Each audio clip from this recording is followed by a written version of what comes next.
হারাম খাইয়া কোনো মজা নাই। কম দামের জিনিস খান, যা হালাল বেতন পান, কম দামের জিনিস খান, কচু শাক খান। হাসতেছেন আপনারা? আরে ভাই, কচু শাকে 100% ক্যালোরি। কচু শাক খান বেশি করিয়া। বিদেশি আপেল, আপেল তো আমার দেশে হয় না।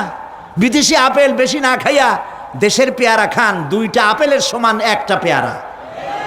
কোক 7 আপ ইহুদিদের পণ্য না খাইয়া একটা ডাব খান। আর বড় সাইজের পাঙ্গাস না খাইয়া চেলা, পুটি, মলা, ডলা, কাসকি, তারপরে লচ্চা, জি, এগুলো খান। কি হবে?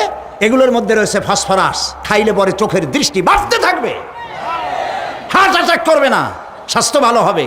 স্বাস্থ্য ভালো হওয়ার অর্থ পেটটা বিশাল আকারে হওয়া না, পেটটা ছোট হওয়া, সিনাটা চওড়া হওয়া, এইটার নাম স্বাস্থ্য ভালো।